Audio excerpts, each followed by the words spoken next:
Hello students, welcome back to your physics concept class, and today we are going to discuss the topic in sequence of the last class. Last class में हमारा topic क्या था? Potentiometer.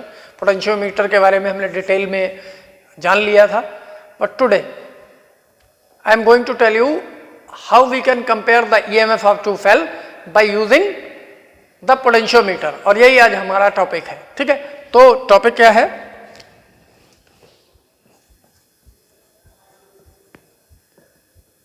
Comparing the EMF of two cells. किसकी help से? By potentiometer.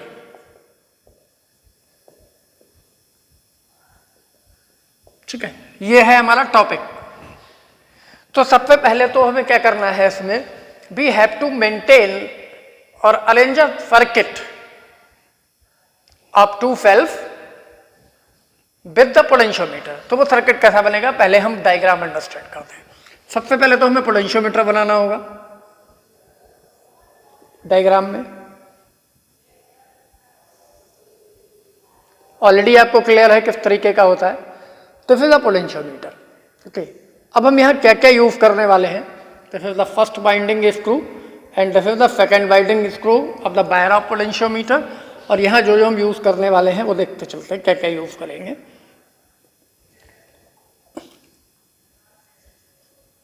Rheostat which can control the current in the circuit. After then an ammeter which can measure the current, and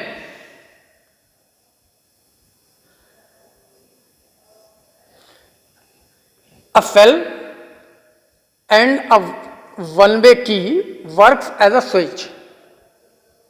Okay, this is the positive terminal, this is the negative terminal, this is the positive terminal, and this is the negative terminal of ammeter. This is the point B and this is the point A. ये कौन सा circuit बना है? Potentiometer with accessory.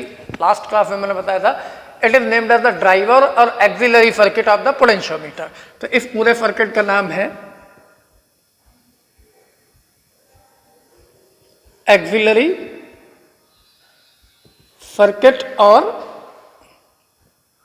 Driver circuit.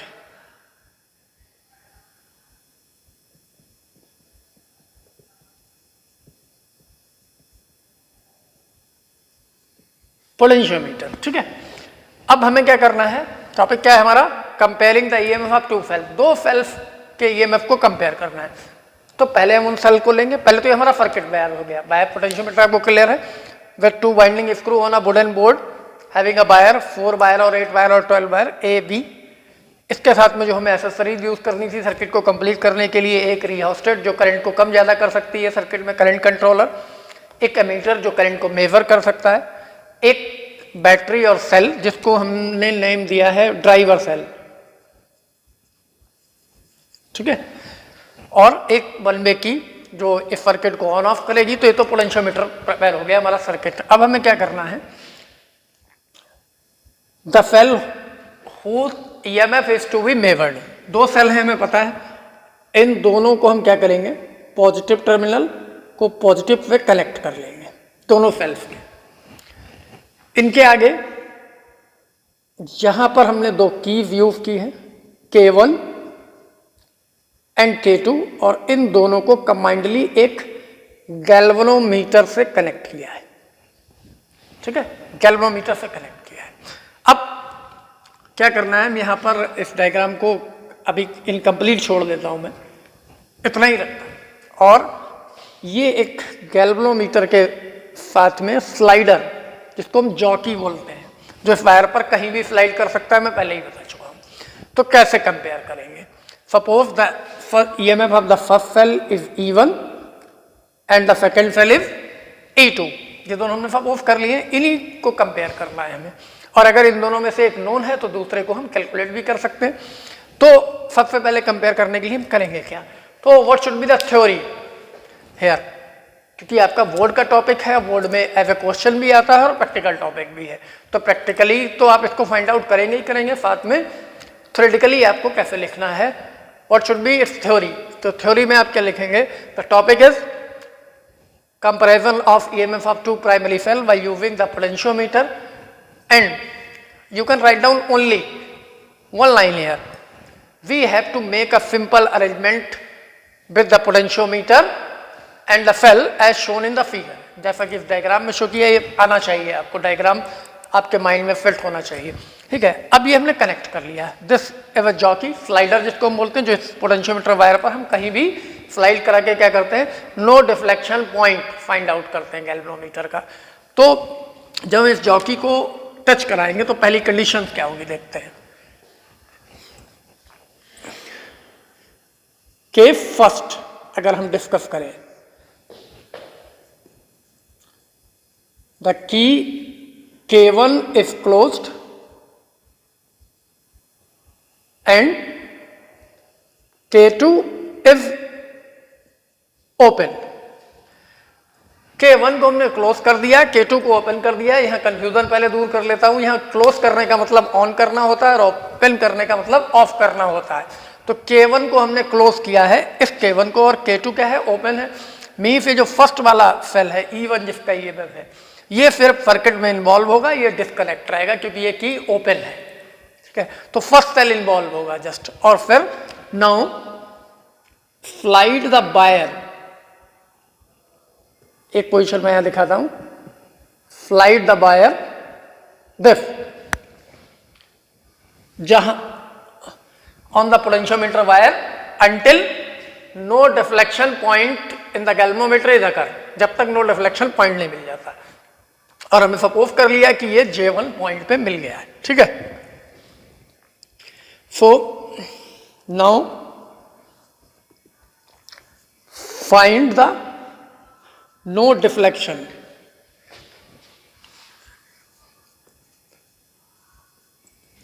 Of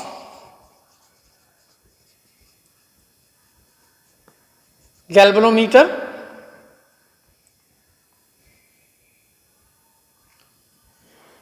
on the potentiometer. Potentiometer wire.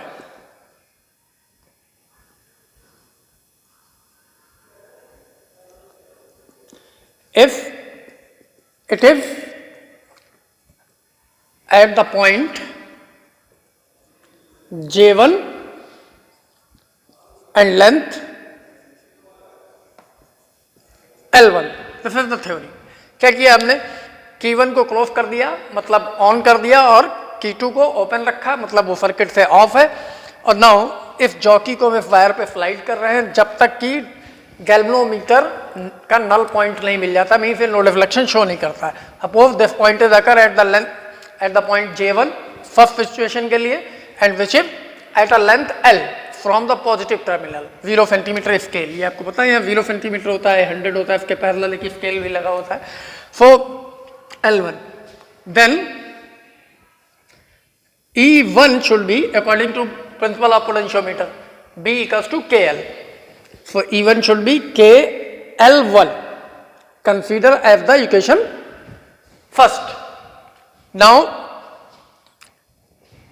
E1 is equals to KL1, where K is the potential gradient of this potentiometer. Now, in second case,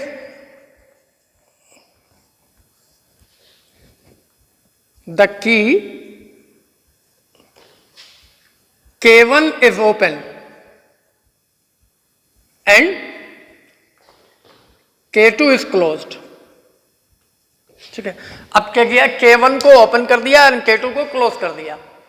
means first वाला cell circuit से disconnect हो गया और second वाला cell जिसका EMF E2 है वो circuit में इन्वॉल्व हो गया, ठीक है ना।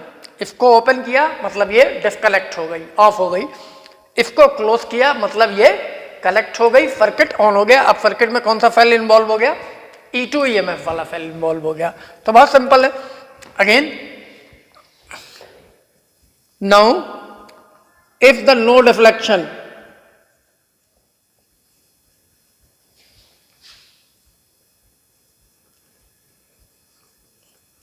position of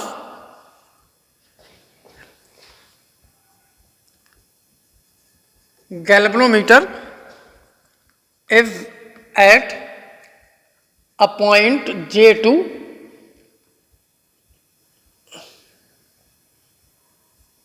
that is at a length L2 from कहाँ से 0 सेंटीमीटर मार्क। अब फिर से इसको क्या करते हैं, वायर को फिर से उसी तरीके से स्लाइड किया और ये दूसरी पोजीशन को मैं फिर से डॉटेड शो कर रहा हूं। सपोज दिस, ये यहां पर J2 पॉइंट मिला है, ठीक है, और जिसकी लेंथ 0 सेंटीमीटर मार्क से वायर की कितनी है L2, ठीक है। Once again we repeat, the key K1 is open and K2 is closed. Now if the no deflection position of galvanometer is at a point J2, जो आपको diagram में दिख रहा है, that is at a length L2 from the 0 centimetre mark. 0 centimetre mark कहाँ है, यहाँ ए point पर है। अगर मैं यहाँ पे शो करूँ तो 0 सेंटीमीटर जो पैरेलल स्केल फिट होता है और यहाँ पर 100 सेंटीमीटर। ऐसे ये वायर टर्न है, 4 वायर का पोटेंशियोमीटर में 4 मीटर लेंथ का ओवरऑल वायर है। तो अब L2 लेंथ पे मिला है और EMF कितना है E2 of the cell, then therefore E2 must be equals to K L2 consider as the equation second। तो E1 is here, E2 is here, दोनों की इक्वेशन हमें मिल गई। Potential, if we know the potential gradient of that potentiometer, और हम calculate भी कर सकते हैं जैसा हमने लास्ट क्लास में डिस्कस किया था। So we have two equations E1 and E2। तो कंपेयर करना है तो क्या करना होगा, सिंपली डिवाइड करना है रिलेशंस को। तो कैसे करते हैं, equation first divided by equation second, we have E1 upon E2 equals to L1 upon L2। Equation first को सेकंड से डिवाइड कर दिया। K is the potential gradient of the same potentiometer, hence this is cancel out. Now the ratio E1 upon E2 is equals to the length of the no deflection point of the galvanometer in initial position and that of the final position. So E1 upon E2 is L1 upon L2। Mean potentiometer की help से हमें सिर्फ length calculate करनी पड़ी, देखनी पड़ी, और कुछ भी नहीं, और हम इनका रेशियो कैलकुलेट कर पाएंगे, कंपेयर हो जाएंगे, ठीक है। How many times of E1 of E2 और E2 ऑफ E1। अगर इनमें से कोई एक नोन है, लाइक E1 और E2 में से नोन है, E1 की वैल्यू पता है या E2 भी पता है, तो दूसरा वाला एक्यूरेटली कैलकुलेट हो जाएगा। और why we call the accurately calculate हो जाएगा, एक्यूरेटली इसलिए कैलकुलेट हो जाएगा, during this measurement there is no current flow in the circuit. दिखाया था मैंने आपको, that's why the potentiometer is also named as the an ideal voltmeter. क्योंकि जब ये हम सेल का EMF मेजर कर रहे हैं तो सेल से कोई भी करंट नहीं लिया जा रहा है, और इस सिचुएशन में जो उसके इलेक्ट्रोड्स के बीच में एक्चुअल पोटेंशियल है वही मेजर होगा और वही EMF होता है। The maximum potential difference between the electrodes of a cell when no current is drawn from the cell is called EMF. You already know that. So we can compare this. This is another application of a potentiometer. Last में हमने application कौन सा use किया था, last class में हमने सीखा था how we can calculate the potential difference between 2 points और between 2 points or across a conductor of resistance R. Or this is the second application, how we can compare the EMF of two primary cells using the potentiometer. One more application is here, how we can measure the internal resistance of a cell by using the potentiometer, which we will discuss in our next class. I hope you enjoy the class and you understand properly what I say. Now we will meet in our next class. Till then, enjoy and goodbye.